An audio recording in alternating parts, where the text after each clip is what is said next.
أعوذ بالله من الشيطان الرجيم بسم الله الرحمن الرحيم السلام عليكم ورحمة الله وبركاته الحمد لله رب العالمين والعاقبة للمتقين ولا عدوان إلا على الظالمين أشهد أن لا إله إلا الله وحده لا شريك له وأشهد أن سيدنا محمدا عبده ورسوله اللهم صل وسلم وبارك على سيدنا محمد وعلى آله وأصحابه ومن تبعهم بإحسان إلى يوم الدين اللهم اشرح لنا صدورنا وحسن أخلاقنا وآدابنا ويسر لنا أمورنا في الدنيا والآخرة اللهم ارزقنا الفهم والعلم والحكمة والعقل برحمتك يا أرحم الراحمين والحمد لله رب العالمين أما بعد. Yang dimuliakan, dia dihormati ya Puan Hajah Salwa dan seluruh urustia pengajian Raudatul Muslimah. Yang dimuliakan, dia dihormati tuan-tuan dan puan-puan muslimin muslimat yang dirahmati Allah Subhanahu wa taala sekalian. Alhamdulillah, kita sangat-sangat bersyukur kepada Allah Subhanahu wa taala ya kerana kita kembali melalui Ramadan yang indah. Ya, di saat Allah menerima kembali kita untuk berada di rumah-rumah Allah Subhanahu wa taala. Ya, kerana kita cukup faham di saat Allah menjauhkan kita daripada rumah Allah, maka hilanglah keindahan dalam kehidupan. Ya, kerana kehidupan ini akan menjadi indah, seronok, bahagia, selamat di saat semakin dekat kita berhubung dengan Tuhan yang mencipta kita. Dan salah satu jarak, bukan jarak ya, bukan soal jarak, minta maaf saya salah sebut. Salah satu daripada rasa dekat kita dengan Allah di saat kita berada di rumah Allah. Sebenarnya bukan di rumah Allah saja kita dekat dengan Allah. Di mana saja kita berada, kita dekat dengan Allah. Cuma rasa ya, di dalam rumah Allah rasa lain sikit ya. Ke rasa macam biasa kat pasar juga.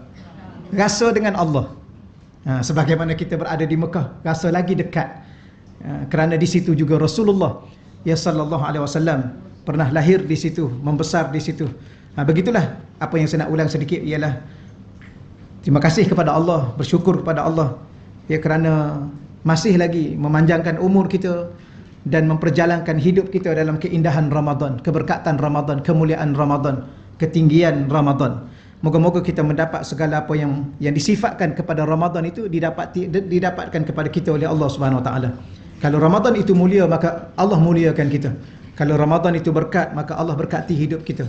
Kalau Ramadan itu adalah bulan keampunan, maka Allah mengampunkan dosa-dosa kita insya-Allah. Baik tuan-tuan muslimin muslimat yang dirahmati Allah Subhanahu wa taala sekalian, insya-Allah pada pagi ini ya, kita alhamdulillah dah khatam kitab yang kita baca Durratul Hikam, ya kitab kecil. Ya, biasanya dalam bahasa Arab kalau kitab kecil tu dia tak nama kitab, dia nama risalah. Suatu risalah, satu perutusan yang biasanya kitab tu dia agak tebal sedikitlah. Dan insya-Allah saya juga nak baca risalah yang keseterusnya ataupun kitab kecil yang keseterusnya yang bertajuk 40 hadis cinta pada kecintaan Allah terhadap hamba-Nya, wasilah dan tanda-tandanya. Ya, dalam kita melalui perjalanan hidup ini, bekalan yang paling mahal ialah cinta. Dalam bahasa Arab ialah mahabbah. Ya, mahabbah. Dan Allah mencipta kita pun atas sebab mahabbah, atas sebab cinta. Cinta Allah kepada kekasihnya, iaitu Rasulullah sallallahu alaihi wasallam, maka Allah mencipta kita umat kekasihnya. Maka guru-guru saya, kitab ini dikarang dan disusun oleh alim Al-Allamah Syekh Yusuf, ya guru saya, murabbi mursyid saya, yang mana sebelum ni pun kita baca kata-kata hikmah itu pun daripada beliau. Dan insya-Allah beliau menyusun 40 hadis cinta pada kecintaan Allah. Ya, bila mana kita mencintai apa yang dicintai oleh Allah, maka moga-moga dengan sebab itu Allah juga mencintai kita, yang menjadikan kita kekasih Allah Subhanahu wa taala. Ya, cuma buku ni diterjemah oleh Ustaz Tengku Ahmad Saufi. Baik, insya-Allah pada pagi yang mulia ini kita baca sedikit kata pengantar ataupun mukaddimah daripada Syekhna Syekh Yusuf, iaitu saya nak ringkas-ringkaskan insya-Allah ya dalam mukaddimah ni, dan kita nak terus masuk kepada perbahasan insya-Allah. Syekh memulakan sebagaimana biasa dengan bacaan Bismillahirrahmanirrahim. Para alim ulama memulakan bicara, memulakan penulisan mereka dengan membaca Bismillahirrahmanirrahim. Ya, kerana kita sedia maklum bahawa hidup dengan bacaan Bismillahirrahmanirrahim itu adalah hidup dalam barakah. Sesiapa yang tidak membaca Bismillahirrahmanirrahim dalam apa jua perkara yang berkait dengan kehidupan dunia dan akhirat, dia akan dihilangkan, diputuskan dari barakah. Apa makna barakah? Dah banyak kali kita ulang. Sesuatu yang banyak, kathratul khair. Al-barakatu kasratul khair. Apa makna kathratu? Banyaknya kebaikan. Bukan setakat banyaknya kebaikan, berpanjangan kebaikan itu daripada dunia hingga ke akhirat. Itu barakah. Sebab tu kita nak sangat berada di bulan yang penuh dengan barakah, bulan Ramadan. Maka makanan di bulan Ramadan, makanan yang barakah. Umur yang dilalui, umur yang barakah. Sebab tu salah satunya, kita ni kadang-kadang mungkinlah kita nak umur panjang, alhamdulillah, tapi umur panjang yang berkat. Tak ada maknanya umur yang panjang tapi tak ada barakah. Mana contoh umur yang barakah? Tengoklah bulan Ramadan.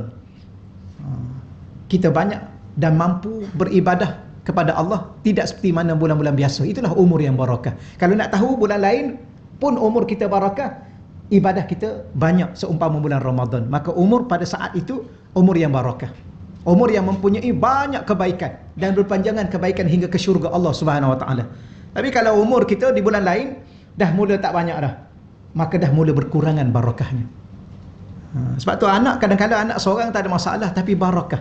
Dia banyak mampu menolong kita. Kita sihat, dia gembirakan kita. Kita sakit, dia membantu kita. Kita susah, dia tolong kita. Dia hiburkan kita. Semuanya dia boleh buat. Tapi ada orang anak dia 10, baca bila mana saat ayah meninggal dunia, tak ada seorang boleh jadi imam. Ya? Tak ada seorang boleh memandikan. Tak ada seorang pun yang boleh baca Yasin. Bahkan pergi ke kubur, tak ada seorang pun yang berani nak turun dalam kubur. Orang lain turunkan. Tapi ada seorang tu, anak seorang saja, tapi anak yang barakah. Okey, insya-Allah ya. Okeylah. Dia belajar ni kira okey lah, alhamdulillah. Kan? Tak okey lah ustaz. Tak okey, kita hurai lain. Baik, maka dalam mukaddimah Syekh menyebut di sini ialah amma ba'd. Setelah membaca bismillah, memuji Allah, berselawat kepada junjungan Rasulullah sallallahu alaihi wasallam, maka beliau mengatakan, ketahuilah wahai saudaraku, ia beriman dan meyakini bahawa Allah mencintai para hamba-Nya merupakan salah satu daripada tuntutan keimanan. Ia salah satu daripada tuntutan di saat kita beriman pada Allah, kita kena yakin bahawa Allah amat mencintai hamba-hamba-Nya. Bahkan sebagaimana saya sebut awal tadi, Allah cipta kita pun untuk kerana apa? Kerana cintanya kepada kita. Sebab apa Allah mencintai kita? Sebab kekasihnya. Itulah salah satunya. Dan dia adalah suatu tuntutan iman. Dan iman ni sebenarnya dia berkait dengan cinta. Ya. Tak sempurna iman tanpa cinta. Okey ya? Hari ni pelik sikit bicara ni. Tapi walaupun pelik, hadis Nabi yang membicarakan 40 hadis berkaitan dengan cinta. Sesiapa yang tidak ada cinta dalam dirinya, maka tak sempurna imannya. Terutamanya mencintai Allah dan Rasul. Kan Nabi dalam satu sabda Nabi sebut, la yu'minu ahadukum, tidak sempurna iman seseorang di kalangan kamu, hatta yuhibba, la yu'minu ahadukum hatta akuna, sehinggalah aku ini dijadikan ahabba ilaihi, yang paling dicintainya, min walidihi, daripada ayahnya, wa waladihi, dan anaknya, wa nasi ajmain, dan seluruh manusia yang ada atas muka dunia ini. Boleh tak mencintai Allah, mencintai suami? Boleh, tapi jangan lebih daripada mencintai Rasul. Boleh mencintai ayah? Boleh. Boleh mencintai ibu? Boleh. Boleh mencintai kawan-kawan? Boleh. Tapi jangan sampai melebihi mencintai Rasul dan Allah Subhanahu Wa Taala. Bahkan yang lebih baik lagi, cinta kepada ibu dan ayah itu, cinta kepada suami dan isteri itu, dan anak-anak itu adalah kerana Nabi yang mengajar kita mencintai mereka. Maka cinta kita senilai cinta Nabi kepada mereka. Ya, Nabi amat mencintai umatnya, sehingga menangis-nangis memohon pertolongan daripada Allah. Di saat mendengar umatnya dihumban ke neraka, Nabi menangis. Dia tak keluar rumah Nabi. Kenapa? Sayangnya Nabi kepada kita. Ini di antaranya, bila mana kita beriman pada Allah, kita beriman kepada Rasulullah, salah satu tuntutan keimanan itu ialah mengatakan, meyakini bahawa Allah dan Rasulnya mencintai hamba dan umatnya. Baik, maka satu ayat Al-Quran dalam yang telah kita baca, yang telah kita faham, surah Tin, ya, surah Tin, ayat yang keempat, laqad khalaqnal insan fi ahsani taqwim. Sesungguhnya kami telah mencipta manusia dalam bentuk yang sebaik-baiknya dan berkelengkapan sesuai dengan keadaannya. Maka yang ni saya tak nak baca lah, kerana manusia adalah dalam bentuk yang paling cantik yang dicipta oleh Allah, yang tidak mampu ditandingi oleh makhluk-makhluk yang lain. Apatah lagi pokok. Tapi pokok cantik juga kan? Tapi tak ada rasa nak duduk dengan pokok kan? Ada orang tengok burung yang cantik, ada rasa nak kahwin dengan burung? Tak ada. Tapi tengok orang lelaki, tengok perempuan rasa nak kahwin. Kenapa? Kerana mereka terindah dan tercantik nak banding dengan makhluk-makhluk lain. Okeylah ya, hurai macam tu je lah. Baik, maka saya nak sebut di sini, Syekh Yusuf mengatakan dalam satu pengajian di saat kami belajar dengan beliau, tanda Allah mencintai kamu ialah Dia menzahirkan dan menciptakan kamu dalam keadaan yang sempurna, yang cantik, yang indah tadi. Mana bukti Allah cinta dan sayang pada kita? Lihatlah Allah cipta kita. Fi ahsani taqwim. Ahsan, bukan Hasan, ahsan, yang terindah, yang tercantik. Cuma cantik itu berbeza-beza. Ya, betul ya? Ada orang cantik pada apa? Pada hidungnya. Ada orang cantik pada matanya. Ada orang cantik pada kulitnya. Contoh, bila mana di saat kita bertemu dengan Allah, salah satunya Allah sediakan apa di syurga? Hurun ain. Apa makna hurun ain? Tak tahulah, ustaz kita terjemah bidadari. Dan ada juga pelayan-pelayan yang melayani kita, namanya wildan. Wildanun mukhalladun, muda-mudi yang mukhallad, yang kekal umurnya, sentiasa cantik, tidak tua dan sebagainya. Baik, apa makna hur? Hur ini merujuk kepada kulit yang cantik. Apa makna ain? Daripada ainun, uyun, daripada mata yang cantik. Rupanya bidadari yang Allah sediakan kepada orang-orang yang bertakwa kepada Allah adalah kulitnya cantik dan matanya cantik dan indah pada mata, pada pandangan mata.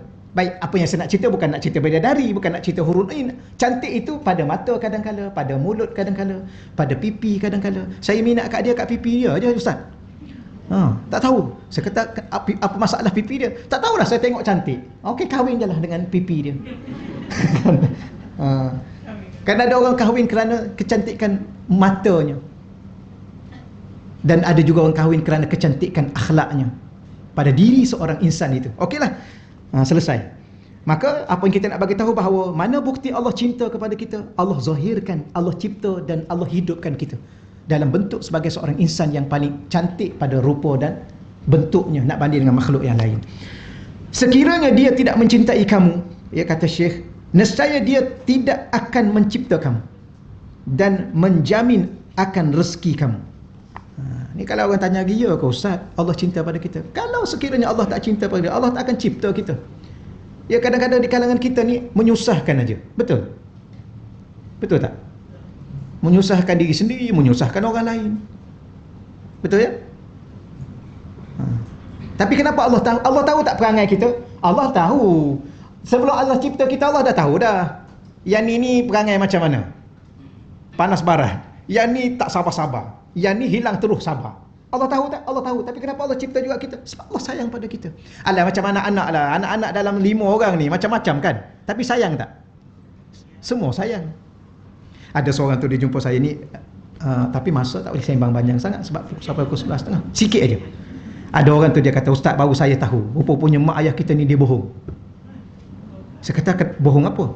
Mak ayah kita ni ustaz, dia sayang 2 je daripada adik-beradik kita. Saya kata, mana? Yang pertama dia sayang adik bongsu kita. Yang kedua dia sayang antara anak-anak dia yang sakit aja. Yang kalau kita tak jadi bongsu, jadi sulung, jadi angah ni, lepas tu tak sakit, dia mana sayang? Saya pun diam je lah, tak nak komen. No comment. Betul ke puan-puan?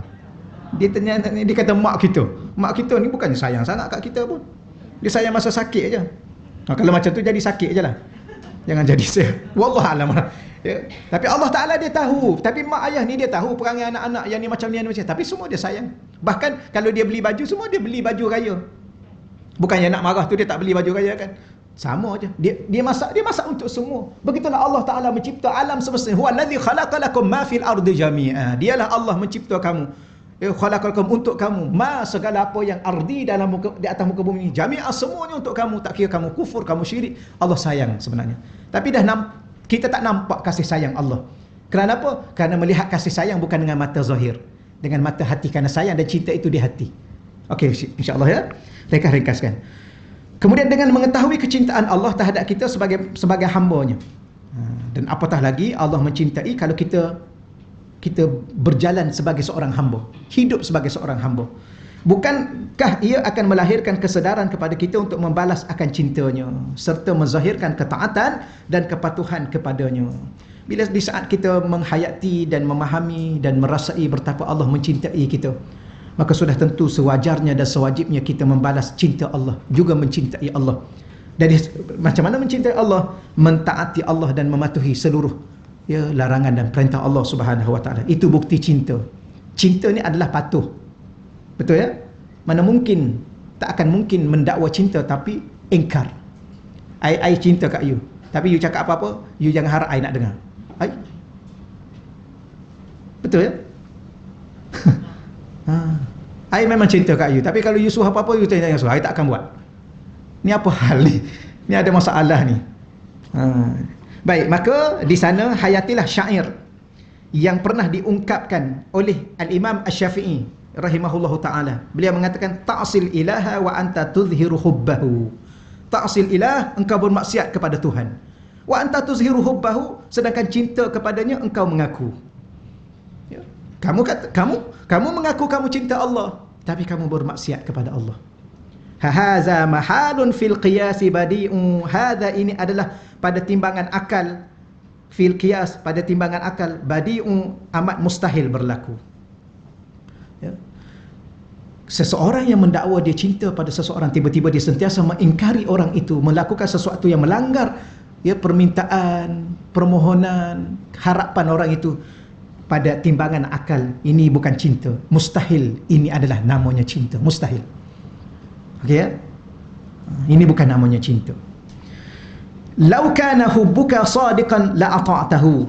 Maka Imam Syafi'i meneruskan lagi, seandainya atau sekiranya hubbuka, kecintaanmu, sadiqan, cinta yang jujur, cinta yang benar, la ata'tahu, pasti engkau akan mentaatinya. Pasti akan menuruti, mentaati, mematuhi. Innal muhibba liman yuhibbu muti'u. Kerana apa? Kerana sesungguhnya al-muhib, seorang pencinta ataupun si pencinta, liman yuhibbu, terhadap orang yang dicintainya, muti'u, sudah tentu akan mentaati, mematuhi dan menuruti. Ya.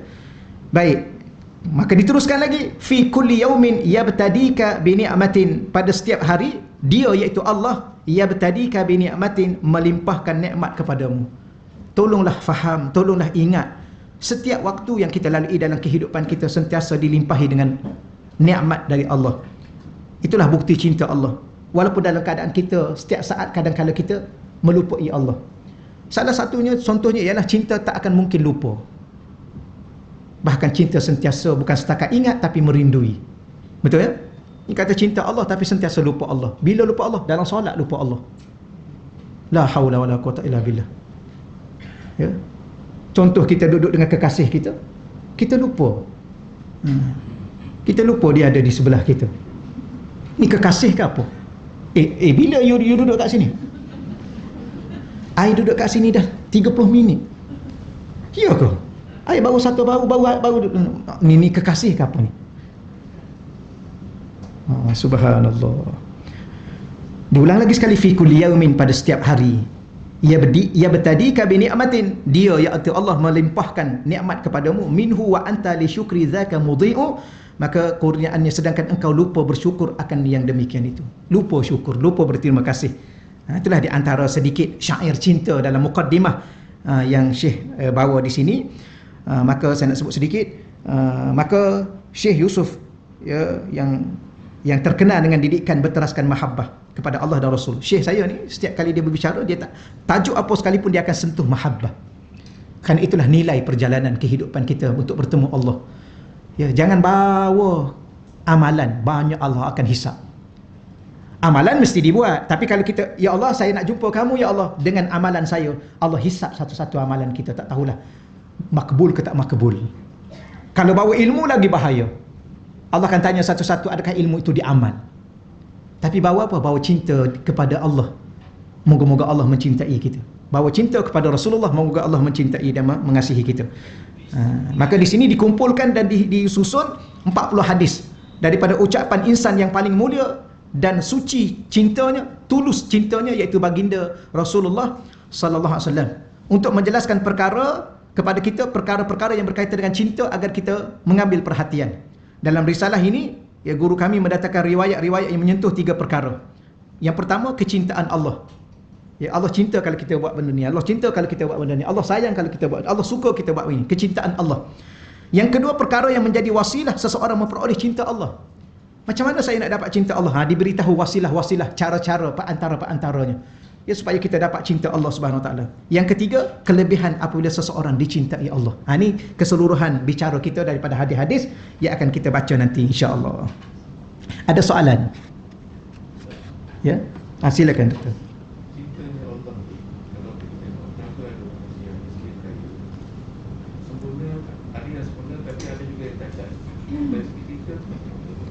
Apa lagi sekali? Allah cinta kita, ya. Tapi ada juga insan yang dilahirkan tidak sempurna. Ya. Ada juga yang miskin, ada kaya. Ya. Ya. Cinta Allah macam mana sebenarnya? Okey, baik. Terima kasih doktor, ya. Kita berbicara tentang Allah mencintai kita, tetapi Allah cipta kita tidak sama. Ada yang sempurna, tak sempurna. Adakah cinta Allah juga tidak sempurna? Maka jawapannya tidak, kerana Allah itu Tuhan yang maha sempurna. Tidak ada sedikit kekurangan pada Allah, sama ada pada dirinya, pada perbuatannya, dan pada zatnya, dan pada sifatnya, termasuklah mencintai. Cuma cinta memerlukan ujian, ya. Maka Allah mencintai kita dengan ujian. Maka Allah cipta kita dalam keadaan yang pelbagai, berbeza-beza, untuk melihat diri kita menerima, ya. Kerana apa? Kerana seseorang yang mencintai, ya, kita melihat daripada Allah kepada kita, maka daripada Allah kepada kita sudah tentu sempurna. Masalah sekarang kita melihat kita kepada Allah, maka kita bertanya balik, kenapa cinta Allah seumpama ini? Maka memberi jawapan kepada kita bahawa Allah nak memberitahu kepada kita bahawa kalau sesuatu dari kita kepada Allah maka tidak sempurna, kalau daripada Allah kepada kita ada sempurna. Maka bagaimana Allah menyempurnakan diri kita? Dengan menguji kita. Maka dicipta kita dalam bentuk yang berbeza-beza. Ada yang sedikit tak sempurna pada pandangannya, mungkin dia buta. Pada telinganya mungkin dia pekak. Pada kakinya mungkin dia cacat. Maka itu ujian Allah untuk menyempurnakan kita. Kerana kesempurnaan itu adalah pada cinta, bukan pada zahir. Yang kita duk bahas sekarang ni pada zahir. Kenapa dia cacat? Allah kata, Allah mencintai, cinta itu adalah rasa, bukan bentuk. Okey, ya? Sebab tu ada seseorang dia mencintai seseorang yang lain bukan pada rupa, tapi pada itu. Saya pernah dulu, ustaz saya masa saya tu tingkatan 2 rasanya di Ma'had Muhammad di Lilbanin. Ada seorang ustazah, dia cacat sikitlah, tak sempurna. Kata cacat tak cacat sangat, dia tak sempurna. Kecil, rendah, kemudian bahu dia tinggi sebelah macam ni. Tinggi sebelah macam ni. Dia guru pelatih. Dan datang dalam masa yang sama, guru pelatih juga ustaz, handsome. Dia nak tahu handsome ni, kita orang lelaki tengok dia handsome, tu handsome lah tu. Kalau orang perempuan tengok handsome, kita tak handsome sangat pun. Sebab, ya betul ya? Macam orang perempuan lah, dia tengok orang perempuan, ya Allah cantiknya dia. Tu memang betul cantik lah. Kalau kita orang lelaki semua cantik. Betul kan? Lain aja. Yelah, orang lelaki tengok perempuan semua cantik, semua dia nak kahwin. Betul. Baik, setakat tu dulu insya-Allah, ya. Ada seorang ustaz, subhanallah, handsome. Dengan badan tingginya, putihnya, muka bujur, hidung mancungnya. Handsome. Astagfirullahaladzim. Lepas tu, kita masa ustazah tu masuk, ustaz tu pun mengajar kita juga. Ustazah tu masuk, ustazah daripada mana ta'aruf? Ustazah dah kahwin? Ya, budak-budak tanya je kita soalan. Dia kata dah. Hebat ustazah dah kahwin. Siapa itu? Dia kata suami saya ada kat sini juga. Ya handsome tu. Subhanallah. Ya handsome. Nanti awak semua akan kenal lah. Ya, sebab dia mengajar kelas awak juga. Tapi suami saya gini. Baru masuklah ustaz tu. Tapi hari besok lah masuk ustaz tu, kita tanya, ustaz dah kahwin? Siapa isteri? Kan semalam dia dah masuk kelas awak tu. Subhanallah. Kita pun budak, kita tanya, ustaz nak ke ustazah? Kita cakap tu kan. Dia kata, saya bukan mencintai jasadnya, sementara jiwa dan hatinya. Dan kalau saya tak ambil dia, siapa lagi nak ambil dia? Maka cinta bukan sekadar pada rupa. Cinta bukan rupa. Okey? Bahkan kita bicara cinta itu di hati-hati, itu perasaan, bukan rupa. Maka Allah mencintai kita bukan pada rupa, bukan pada bentuk kita. Maka Allah cipta kita bermacam-macam, ada yang sempurna, yang kurang sempurna, tapi Allah mencintai roh kita. Kerana yang bertemu dengan Allah bukan jasad, bertemu dengan Allah roh, jiwa dalam kita. Okay? Wallahu a'lam, itu sedikit doktor ya. Allah. Baik, insya-Allah setakat itu dahulu untuk di sini. Saya nak terus kepada hadis yang pertama untuk hari ini. Hadis yang pertama. Al-hadithul awal, hadis yang pertama. An Abi Hurairah, ya, daripada Sayyidina Abi Hurairah, anna Rasulullah, bahawa sesungguhnya Rasulullah sallallahu alaihi wa alihi wa sahbihi wasallam, ya, selawat yang sempurna kepada Nabi sallallahu alaihi wasallam, kepada ahli keluarga dan kepada sahabat. Itu selawat paling sempurna. Bukan paling panjang. Paling fadilat tak? Yang fadilat ada fadilatnya, yang panjang ada yang panjangnya, ada yang pendeknya. Yang sempurna menyebut sama ahli keluarganya dan sahabat-sahabatnya. Tengok Rasulullah pada kecintaannya, ya, pada ahli keluarganya dan para sahabatnya dan pada umatnya. Bahkan ada ulama menterjemah ali Sayyidina Muhammad, bukan sekadar ahli keluarga. Ali di situ umat Nabi Muhammad. Ya, kerana perkataan ali dalam Al-Quran juga diguna untuk ahli keluarga, ahli Imran, ahli keluarga Imran, juga ahli Fir'aun. Apa makna ahli Fir'aun? Tentera Fir'aun. Ya. Maka di situ jangan terjemah ahli Fir'aun, di situ ahli keluarga Fir'aun. Sebab yang mengejar Nabi Musa ialah Fir'aun dan tentera-tenteranya. Maka betapa Nabi nak kita juga sebut ahli di situ, ada termasuk kita. Begitu sekali. Allah macam Isra wal Mi'raj kan, betapa bukti cinta Nabi terhadap umatnya. Di saat Allah memberi salam, assalamu alayka ayyuhan nabi, tapi Nabi kata apa? Assalamu alayna wa ala ibadillah. Nabi tak lupa kita, kepada kami dan kepada seluruh hamba-hamba Allah. Siapa hamba Allah? Umatnya adalah hamba-hamba Allah. Itu yang disebutnya. Baik, qala, telah bersabda Rasulullah SAW, innallaha, sesungguhnya Allah. Kalau baca anna ataupun inna, bahasa Arabnya, dia perkataan selepasnya huruf akhir baca baris atas. Contoh tadi, anna rasula. Kalau baca inna pun innallaha. Jangan baca innallahu. Kalau kita baca innallahu, orang Arab duduk, orang Arab tahu kita tak belajar nahu. Okey lah kan? Ya ke okey? Guru saya dulu kata baca je lah. Dulu masuk dalam kelas, okey baca. Barulah dia baca yang betul. Kita baca kadang-kadang takut. Ya, baca je lah, janji tak sakit perut. Tapi bahasa Arab ni, kalau salah baris, salah makna. Salah baris, salah makna. Baik, innallaha, sungguh Allah Subhanahu Wa Taala. Kenapa saya ulang banyak kali di situ? Kerana Nabi menggunakan perkataan inna, sungguh-sungguh. Sebenarnya apa yang Nabi bicara, yang Nabi sabda, sungguh, mana ada yang biasa-biasa. Mesti Nabi cakap benda sungguh, tak benda main-main. Tapi diletakkan perkataan inna itu untuk menegaskannya lagi. Sungguh-sungguh. Allah, siapa? Allah. Yuhibbu ni fi'il mudhari'. Apa makna fi'il mudhari'? Kata kerja yang sekarang dan akan datang. Allah sekarang ini mencintai, dan masa akan datang nanti pun Allah akan mencintai. Siapa? Samhal bai', iaitu orang yang memberikan kemudahan ketika menjual. Mudah ketika menjual. Ya, berapa ni? 20, 15 boleh? Boleh? Ya ke mudah macam tu?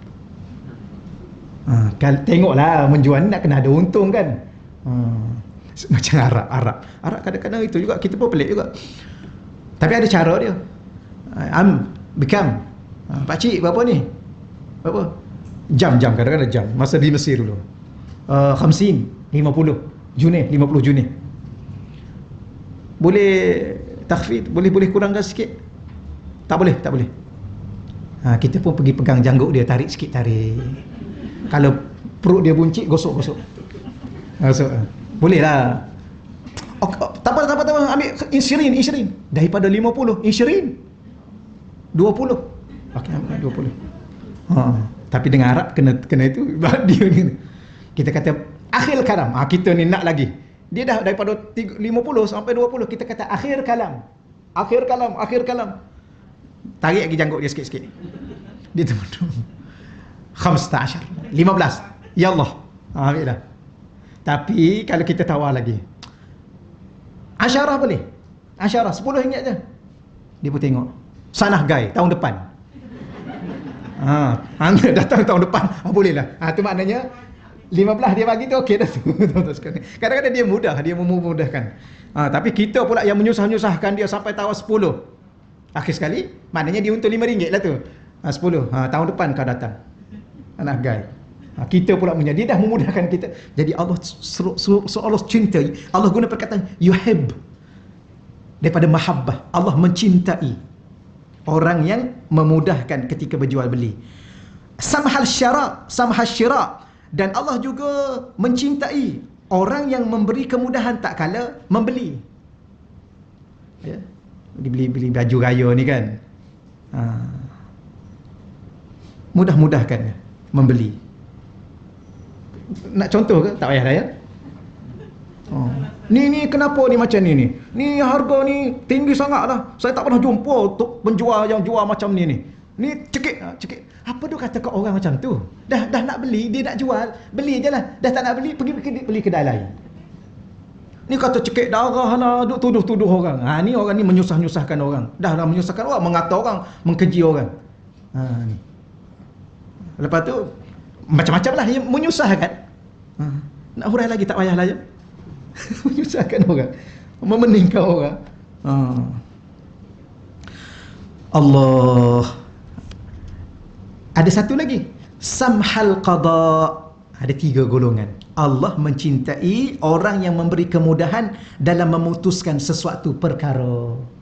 Ialah kadang-kadang kita sebagai suami, isteri minta pandangan kita dalam memutuskan sesuatu. Kita tengok dengan pandangan hati kita, okeylah, abang saya nak tukar lansir lah tahun ni. Macam mana ke? Tapi saya ikut abang je lah. Abang okey lah. You okey lah. Macam mana? Tak apalah, lagipun dah 2 tahun ni rasa-rasa nak raya kat rumah ni. Nak tukar juga ke? Tukar je lah. Tapi ikut kemampuan lah. Tapi kadang-kadang dia mampu tapi dia susah-susah. Tak payah lagi lah, okey lah yang tu. You ni apa hal ni, nak tukar ni. Padahal dia nak tukar lasin je, kita kata nak tukar ni. Ni menyusahkan. Tu salah satunya lah. Contoh, suami kan, ke isteri yang buat keputusan. Ini lagilah. I serah kat you keputusan tu. Sudah. Maka mudah-mudahkanlah. Ya, Allah cinta pada kita. Kita akan jadi kekasih Allah. Macam kadang-kadang anak kita bawa pasangan, tapi kita kena istikharah. Tak apa, ayah istikharah, papa istikharah, mama istikharah. Cuma adalah nampak sikit-sikit, alah mudah-mudahkanlah. Ya. Sebab apa? Sebab kalau tu jodoh dia, kita larang pun dia pasti akan kahwin. Kemudian kita pula, dululah mama dah tak bagilah, you nak sangat, you tanggung je lah. Jangan menyusah-nyusahkan dia, kerana itu jodoh dia. Bantulah dia. Itu keputusan. Kadang-kadang keputusan, yalah saya ikut keputusan mama. Ya kalau mama bagi, tapi kita tengok dia sedih kan. Betul? Cinta antara 2 darjat ke apa? Dekat tu dulu insya-Allah. Boleh 3 golongan. Kalau kita melakukan ini, Allah cinta pada kita. Pertama, yang memudahkan urusan menjual. Yang kedua, memudahkan urusan membeli. Yang ketiga, memudahkan urusan dalam bab berkaitan dengan memberi keputusan. Terutamanya kadang-kadang kita yang membuat keputusan.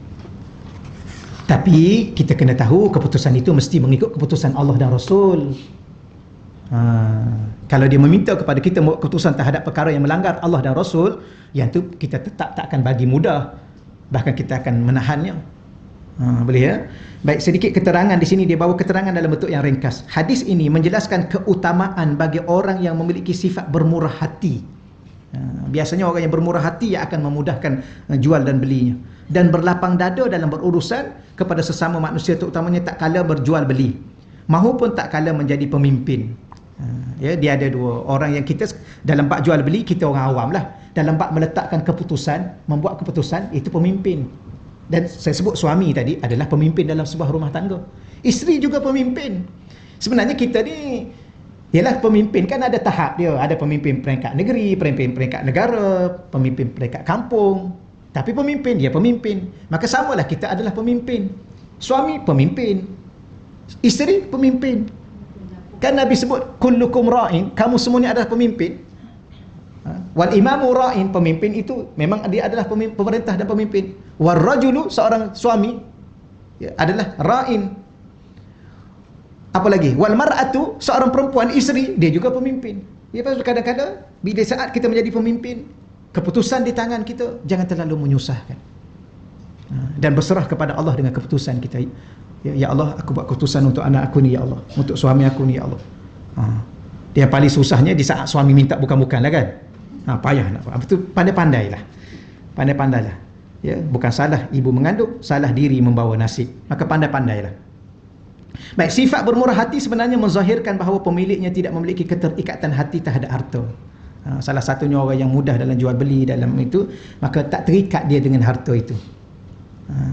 Itulah sifat yang ada pada kekasih kita, iaitu junjungan baginda Nabi sallallahu alaihi wa alihi wasallam, yang sentiasa bermurah hati dan berlapang dada, terlebih lagi dalam urusan yang melibatkan umatnya yang tercinta. Ya, Nabi tidak mudah. Okay. Allah, kan Nabi bawa duit tu nak pergi membeli tu, ada seorang hamba menangis tengah jalan tu kan. Nabi nak pergi membeli, ni jual beli. Ya. Tengok hamba tu, duit dia hilang kan, maka Nabi bagi duit tu. Duit hamba tu hilang. Kena cerita juga ni, dah banyak kali dah. Okeylah, maknanya Nabi tak berkira sangat. Ya, dalam kehidupan Nabi, berarti maksudnya sebenarnya, apakah hikmah tersirat di sebalik ni? Hati dan jiwa kita dengan Allah.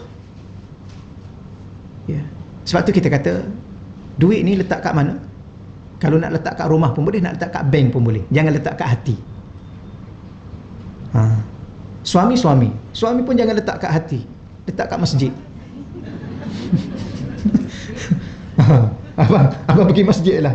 Abang dah tak ada dalam hati saya nak letak apa kat masjid. Letak kat masjid, jangan letak kat hati. Ni untuk Allah. Kan dah banyak kali kita baca dulu. Dan kita juga jangan bagi hati kita pada isteri. Ya. Berapa ramai seorang suami memberi hatinya kepada si isterinya, akhirnya kecewa. Begitu juga kadang-kadang berapa ramai si isteri memberi hati kepada suaminya, akhirnya kecewa. Ya, hatinya hanya untuk Allah. Maka orang yang hati dengan Allah, dia akan berurusan dengan mudah. Ya. Kalau seandainya kita buat satu keputusan terhadap anak kita, terhadap isteri kita, terhadap suami kita, terhadap kawan kita, selepasnya kita serah kepada Allah. Kerana Allah yang akan menentukan perjalanan kehidupan dia. Kita hanya memudahkan dia sahaja. Okeylah, insya-Allah selesai hadis yang pertama. Ada soalan? Okey, silakan puan. Saya nak tanya berkaitan dengan cinta Allah. Saya nak tahu macam mana kita nak tahu kalau Allah tu mencintai kita, dengan perbezaan dia menegur kita atau dia marah pada kita. Baik. Cinta ni sebagaimana kita sedia maklumkan, dia perlu kepada ujian. Cuma di saat Allah menguji kita, tidak akan pernah berkurang cinta Allah kepada kita. Kerana kita sedia maklum bahawa sifat cinta Allah itu sempurna. Apa makna sempurna? Tidak pernah berkurang. Cinta yang sempurna, cinta yang tak berkurang. Maka kadang-kadang Allah tegur kita, itulah kerana cinta. Macam kita pukul anak kita kan, kerana sayang kan. Samalah Allah bebankan kita dengan sedikit musibah. Covid ini dah setahun dah. Baru-baru ni, awal-awal baru ni nampak gaya boleh kat balik kampung ni, tak boleh pula dah ni. Jadi Allah ni apa ni? Allah ni kata sayang kat kita, ni datangkan Covid lagi. Maka Allah sayang kita lah. Allah tak nak kita balik.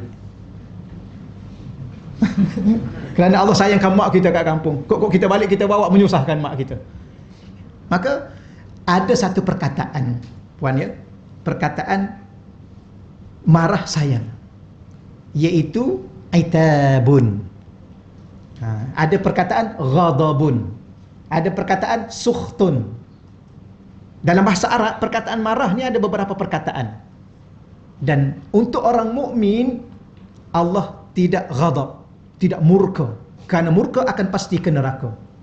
Tapi untuk orang mukmin, orang yang ingin kembali kepada Allah macam kita, untuk sentiasa bertaubat, memohon ampun, memperbaiki diri, orang mukmin, maka Allah itab. Apa makna itab? Marah sayang.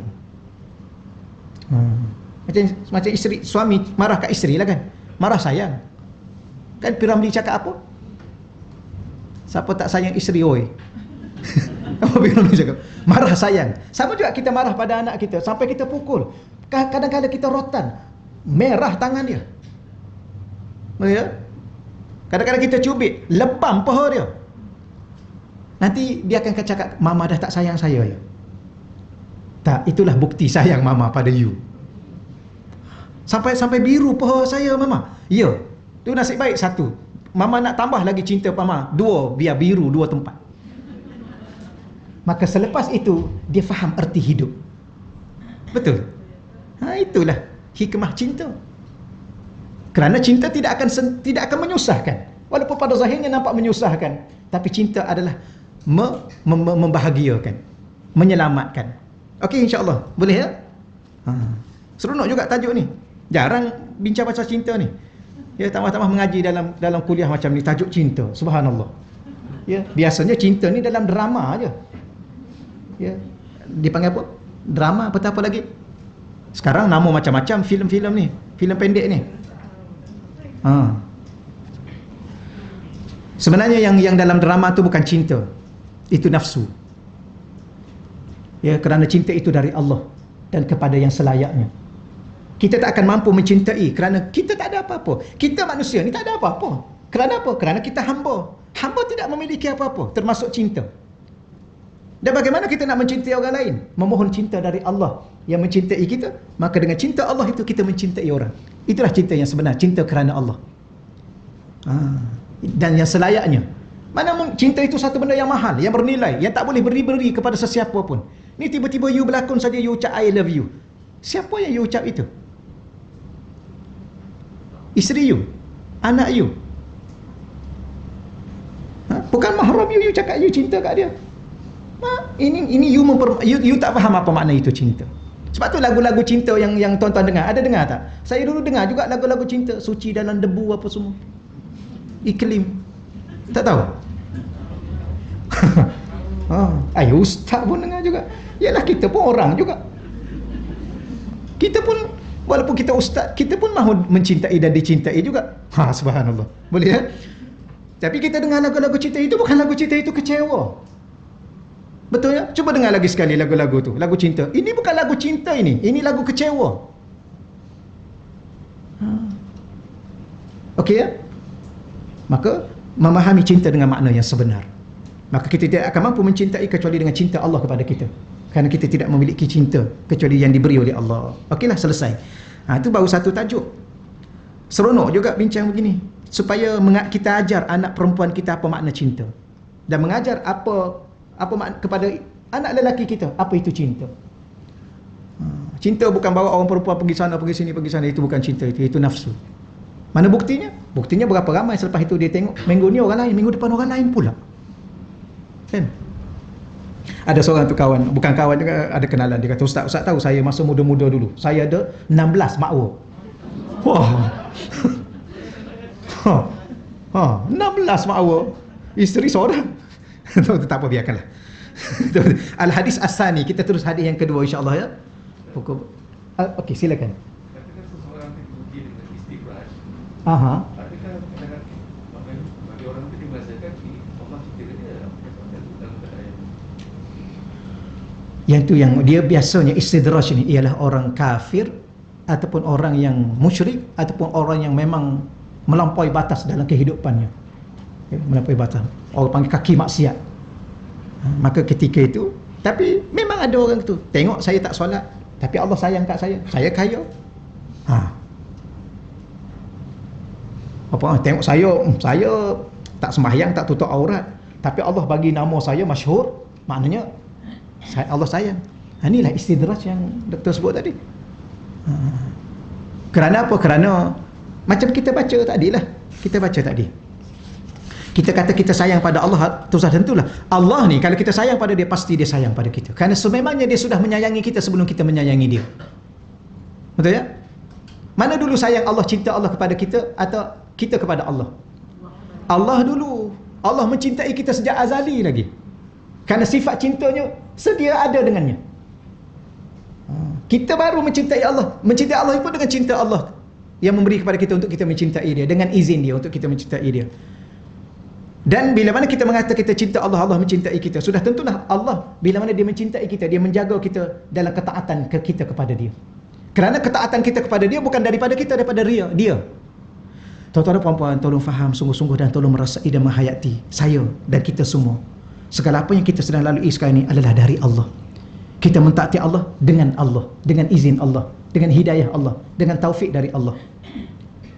Tetapi Allah bagi kita pilihan. Maka ramai juga yang memilih untuk tidak mentaati Allah. Maka itu bukan dari Allah, tapi dari diri dia. Dan dia telah terpedaya dengan cinta Allah kepadanya, sehingga dia boleh melontarkan satu kata-kata, walaupun saya tak sembahyang, saya tak puasa, saya berdedah aurat, saya begitu dan begini, Allah sayang pada saya. Mana buktinya? Saya tetap masyhur, saya tetap kaya, saya tetap sihat. Orang ini adalah orang yang sudah tidak ada adab dengan Allah, apatah lagi cinta kepada Allah Subhanahu Wa Taala. Dan Allah tidak mencintai orang seumpama ini. Lepas tu kita nak baca yang pertama ni ialah orang-orang yang Allah cintai. Okey, baik, insya-Allah ya. Seterusnya kita masuk pada al-haditsus tsani, hadis yang kedua. An Aisyah radhiyallahu anha, zaujin Nabi sallallahu alaihi wa alihi wasallam. Daripada Sayyidah Aisyah. Kalau kita belajar dulu bahasa Arab, an huruf jar. Sepatutnya kita an Aisyati. Sebab huruf jar berada di satu perkataan di awal perkataan, huruf akhirnya baca balik bawah. Contoh, minal masjidil haram ilal masjidi. Kira ini bahasa Arab sikit lah ya. Tapi kenapa baca Aisyata? Kerana perkataan Aisyah ini dia termasuk satu perkataan yang mamnu' min as-sarf. Dia tak boleh dia tak boleh dikalahkan oleh perkataan lain, sehingga menyebabkan hurufnya dibariskan di bawah. Nama tu. Tak apalah, radhiyallahu anha, Allah telah meredainya. Zaujin Nabi, siapakah beliau? Isteri kepada junjungan Nabi sallallahu alaihi wasallam. Anna Rasul, ya. Kalau di sini salah ni, akan datang dari segi tulisan. Sebab tulisan di sini ar-Rasulullah. Kalau anna Rasul tak perlu lagi sebut Allah. Kalau anna Rasulullah tidak ada alif dengan lam. Mungkin typo lah. Sallallahu alaihi wasallam qala ya Aisyatu. Wahai Aisyah. Ni kadang-kadang kita sebagai seorang suami, kita jarang panggil isteri kita kan dengan wahai. Pernah tak? Cuba balik nanti. Wahai isteriku. Nak masak apa hari ni? Wahai isteriku, kita nak makan kat mana hari ni? Wahai isteriku, adakah engkau sedang kepenatan? Wahai. Kalau isteri kita nama apa? Wahai, sebut nama. Cubalah sekali tuan-tuan ikut sunnah Nabi. Tak apalah isteri nak cakap apa pun. Abang ni ada apa ni yang tersirat ni? Isteri yang tersurat dah tahu. Yang tersirat ni apa ni? Jarang sebut wahai-wahai ni. Bukan nak beramal dengan sunnah Nabi dalam memanggil isterinya yang tercinta. Allah, Nabi kata apa? Ya Aisyah tu, wahai Aisyah. Aisyah. Kalau ejaan bahasa Malaysia tolong tulis betul-betul lah, bukan Aisyah. Aisyah. Pandai-pandailah ejaan dia. Baik, innallaha, sesungguhnya Allah, rafiqun, maha lemah lembut. Allah ni maha lemah lembut. Yuhibbur rifqa, dan Allah mencintai sikap yang berlemah lembut. Wa yu'ti 'ala rifqi ma la yu'ti 'ala al-unfi. Dia iaitu Allah akan memberikan ke atas kelembutan apa yang tidak diberikan ke atas kekerasan. Ya, Allah akan beri sesuatu, iaitu apa yang Allah akan beri? Cintalah. Allah akan memberi cintanya, Allah akan memberi kasihnya, Allah akan memberi sayangnya ya kepada kelembutan dan orang yang bersifat dengan sifat lemah lembut. Ya. Wala yu'ti 'ala ma siwahu, dan Allah tidak akan memberi kepada sifat selain daripada lemah dan lembut. Ya, Allah tidak akan memberi cinta, terutamanya pada sifat yang kekerasan. Inilah ya. Lemah lembut pada bicaranya, lemah lembut pada tingkah dan lakunya, lemah lembut pada keputusan dan segala tindak tanduknya. Lemah lembut. Dan biasanya lemah lembut ni pada orang perempuan. Betul ya? Orang perempuan lemah lembut. Sebenarnya kita orang lelaki pun kena lemah lembut. Itu ni betul kan ya? Lemah lembut. Bukan sotong, jangan salah faham. Sotong tu menggeliat ke apa? Lemah. Ada waktunya kita tunjuklah lemah pada isteri kita. Kerana sememangnya kita juga lemah. Betul ya? Awak tak tahu saya ni siapa? Saya pernah ada orang tu isteri suami bertekak. Akhir sekali suami kata, awak tak tahu siapa ni? Awak tahu siapa ni? Saya ni siapa? Isteri dia pun diam. Tak apalah, saya tanya awak isteri ke? Awak suami ke? Saya isteri. Wah, akhir sekali. Sebenarnya memang salah dia pun. Salah dia. Kalau salah lah. Okey, I salah. Tapi kita pula bila mana suami mengaku salah, jangan kita berkeras pula. Dia dah mengaku salah dah. Memang you ni selalu salah. Pula dah. Pula dah. Mana ada selalu salah? Ada waktunya salah, ada waktunya betul. Begitulah, lemah lembut. Allah, sebab tu dari saat marah Nabi suruh duduk. Kalau duduk marah lagi, ambil wuduk. Kan? Ambil wuduk. Kalau marah lagi, solat. Dalam solat nak marah kat siapa? Kat Allah. Tak boleh. Ya. Dan tak layak pun nak marah pada Allah. Maka selepas itu barulah bincang balik. Jangan pada saat marah. Kerana apa? Kerana kita nak menjadi orang yang dicintai oleh Allah Subhanahu Wa Taala. Baik, sedikit keterangan di sini. Dia dalam buku ni ringkas-ringkas saja. Sebab tu saya tak nak hurai panjang sangat. Baik, kelembutan merupakan suatu sifat yang mulia dan penuh kebaikan. Ia melambangkan kepada ketenangan hati dan akhlak yang tinggi bagi orang yang beriman. Maknanya di saat orang tu berlemah lembut, rupa-rupanya jiwa dia tenang. Di saat orang itu sedang menunjukkan kekerasannya, kebengisannya, rupanya jiwa dia tak tenang. Dan dia akan kalah dengan dirinya sendiri suatu hari nanti. Dan bahkan mungkin dia akan kecewa, bahkan dia akan memalukan diri dia. Gitu ya. Allah. Saya banyak berdoa pada Allah. Ya. Moga-moga Allah makbulkan doa. Sebab kadang-kadang tak tahulah, kadang-kadang jiwa kita ni dia tak apa ya, dia tak ada batas. Kadang-kadang dia nak marah, dia pergi terus gitu. Jadi ya Allah, tolonglah halang aku ya Allah. Minta dengan Allah, tolong jaga batas-batas aku ya Allah. Dulu saya tak ceramah macam ni. Dapat ni saya ceramah bom. Amin, habis. Wallahu a'lam. Betul. Dulu semua orang panggil apa? Rembat habis. Semua rembat. Tak boleh. Bukan itu cara Nabi, bukan itu cara ulama. Ya. Kadang-kadang kita bercakap sesuatu yang kita tak cukup pengetahuan sebenarnya. Hakikatnya berbeza daripada apa yang kita faham. Maka berlemah lembutlah. Memberi makna kita tenang. Kita bercakap dalam situasi dalam keadaan kita tenang. Bukan setakat kita tenang, dikatakan di sebalik itu jiwa kita jiwa yang berakhlak, hati kita hati yang berakhlak. Akhlak ni jangan salah faham ya. Akhlak ni bukan masa dia duk tunjuk lembut tu, tak. Akhlak tu di hati. Adapun bercakap lembut itu hasil daripada akhlaknya. Hatinya yang berakhlak. Tingkah laku yang lembut itu adalah hatinya. Bukan sebab tu ada orang kata, saya ni nampak aja ustaz mulut leza, hati baik. Sudah. Ya ke mulut leza tapi hati dia baik? Tak. Hati yang baik akan mengeluarkan patah-patah perkataan yang lemah lembut, menghiburkan, mengembirakan, apa lagi? Mendamaikan. Betul ya? Dia tak ada lah. Tambah-tambah kita dengan isteri kita, dengan suami kita, dengan anak-anak. Jangan pernah kita mengatakan sesuatu pada anak-anak dalam bentuk kita keras. Tak ada maknanya pun. Seandainya kita dapatlah apa yang kita nak. Ya.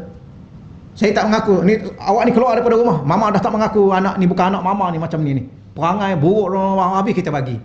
Akhir sekali kalau dia masuk neraka, siapa yang sedih? Mak dia lah sedih. Tapi kita yang nak macam tu. Maka itu adalah menggambarkan bahawa jiwa yang tidak tenang. Okeylah.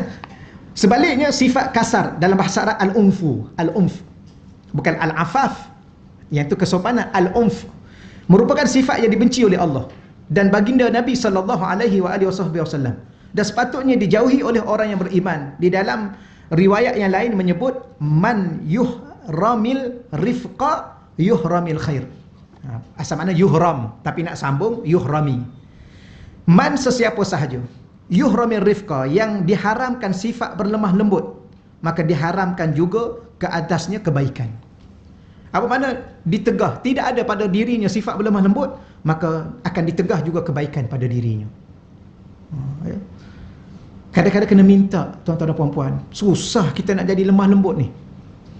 Sebab kadang-kadang kalau kita diuji dengan benda yang biasa, mungkin boleh bertahan. Kalau diuji dengan benda yang berat, kita tak mampu nak bertahan. Sebab tu segala-galanya minta dengan Allah. Ya Allah, tolonglah jadikan hati aku ni, ya Allah, hati dan tingkah laku yang berlemah lembut dengan isteri aku, ya Allah, dengan anak-anak aku, ya Allah, dengan sahabat-sahabat aku, ya Allah. Begitulah sebaliknya. Biarlah aku berlembut dengan suamiku, ya Allah. Ya. Berlembut.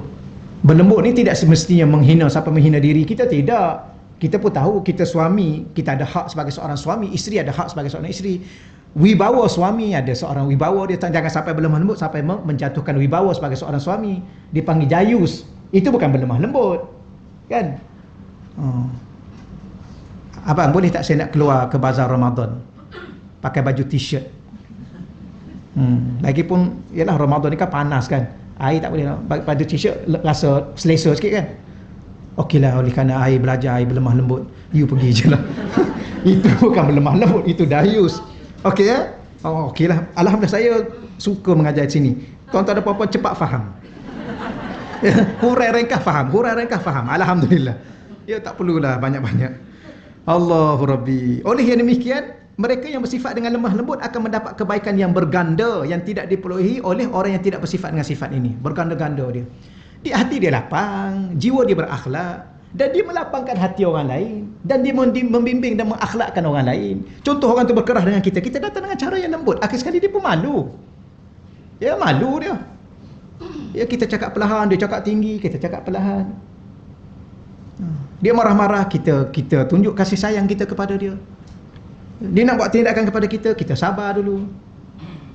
Jangan cakap, you apa you nak buat ni? You nak tumbuk I? You ingat I tak boleh tumbuk you? Sudah. Akhir sekali memang bertumbuk lah. Kan? Tambah-tambah kita orang lelaki ni. Saya dulu masa muda dulu pantang orang Cabang. Dia kata nak bertumbuk. Boleh? Terus boleh terus, tak ada apa-apa. Dulu. Lepas tu saya minta doa, ya Allah tolonglah aku, ya Allah. Tolonglah. Sebab tu saya belajar tasawuf. Belajar soal hati ni. Kerana di sini bermulanya segala-galanya. Di sini. Maka banyak syekh bagi kita zikir, syekh nasihatkan pada kita, syekh sentiasa ingat pada kita. Ya, aku tengok kamu ni kenapa marah-marah, dia kata. Apa yang kamu dapat daripada apa yang kamu marah? Apa kamu dapat? Ya. Akhir sekali kamu akan menyesal, pasti kamu menyesal. Kerana yang kamu marah itu pun isteri kamu. Ya. Siang hari kamu marah, malam hari kamu tidur dengan dia, kamu tak malu? Okeylah tu ya. Alhamdulillah dah dapat faham dah semua. Okeylah lagi sekali. Ada 2-3 minit lagi. Nanti buku ni, cantik buku ni ya, kita belajar, ya Allah, barakah. Ya, hadis-hadis yang Allah bawa dalam hati kita, kerinduan, kecintaan, mahabbah dan sebagainya. Sebenarnya sekarang itulah yang kita hilang dalam jiwa orang mukmin. Orang mukmin yang ada pada hari ini suka mencetuskan kebencian. Dan tambah-tambah yang minta maaf lah, yang politik ni kan banyak mencetuskan, ni pihak ni mencetuskan kebencian kepada pihak ni mencetuskan, membakar api kebencian kepada pihak ni. Padahal sama-sama muslim yang mukmin.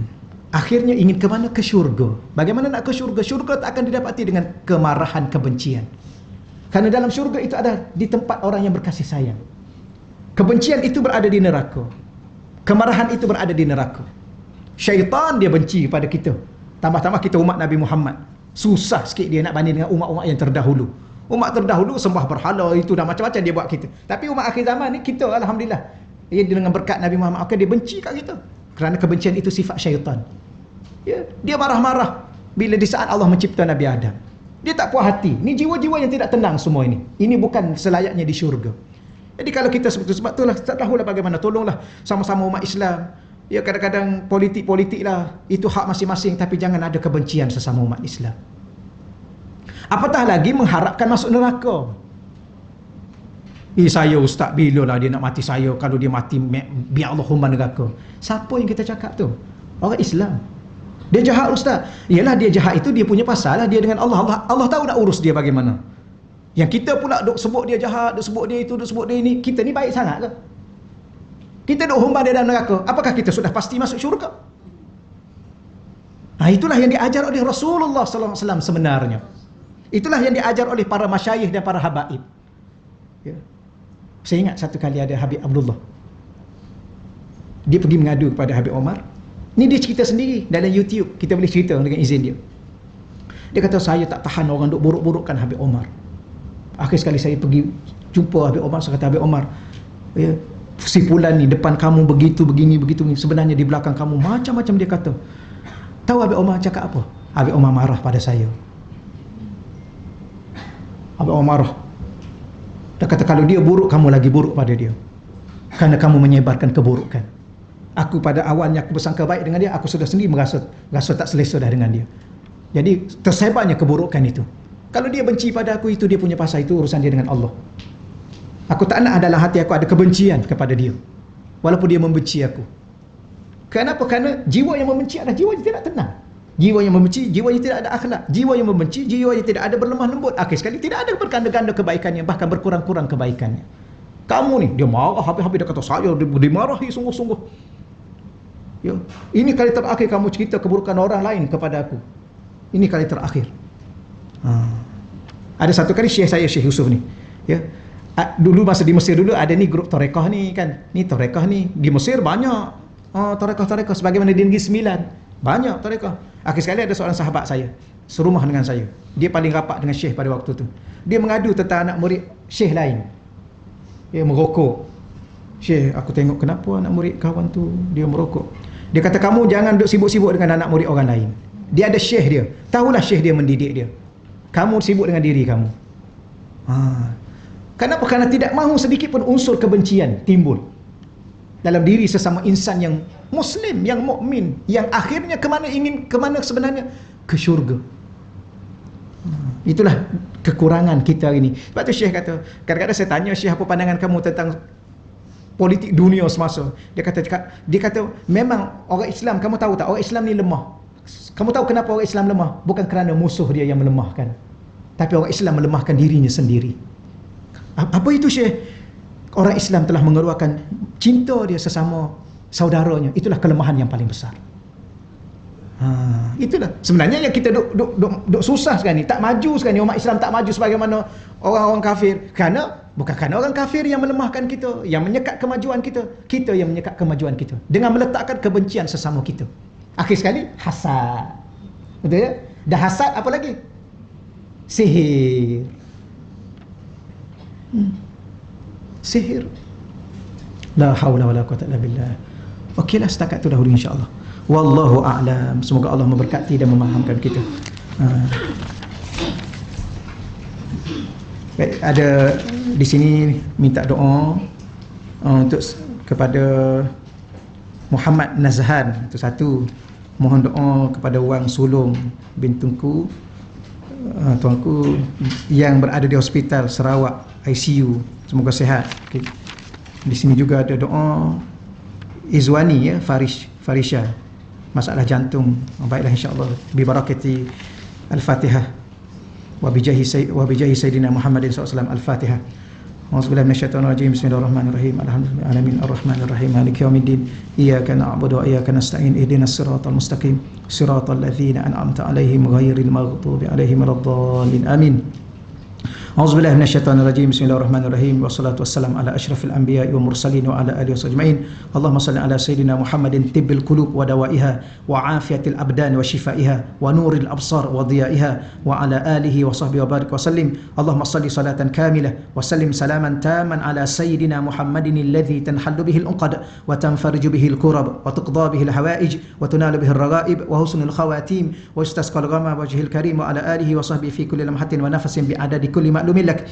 Allahumma anzil alaihi ya Allah Muhammad Nazhan bin Hisham ya Allah, wa alaihi ya Allah Wan Sulung bin tuanku ya Allah, wa alaiha ya Allah Izwani Farisha binti Ismail ya Allah, dawaan min dawaik wa shifaan min shifaik wa rahmatan min rahmatik wa barakatan min barakatik ala hazihi al-awja wal amrad wal asqam fatabara bi rahmatika ya arhamar rahimin. Allah mashfi mardahum ya Allah. Allah mashfi mardahum ya Rahman. Allah mashfi mardahum ya arhamar rahimin. Ya Allah, pada bulan yang penuh dengan barakah ini ya Allah, bulan yang penuh dengan pengabulan doa-doa daripadamu ya Allah, kami memohon khusus doa kami kepada Muhammad Nazhan ya Allah, kepada Wang Sulun ya Allah, dan kepada Izwani Farisha ya Allah. Kau turunkanlah kepada mereka ya Allah kesembuhan daripada kesembuhanmu ya Allah, penawar daripada penawarmu ya Allah, ubatan daripada ubatanmu ya Allah, rahmat daripada rahmatmu ya Allah, kasih sayang daripada kasih sayangmu ya Allah, sehingga menyembuhkan penyakit mereka ya Allah. Sembuhkanlah mereka ya Allah, sembuhkanlah mereka ya Allah, sembuhkanlah mereka ya Allah,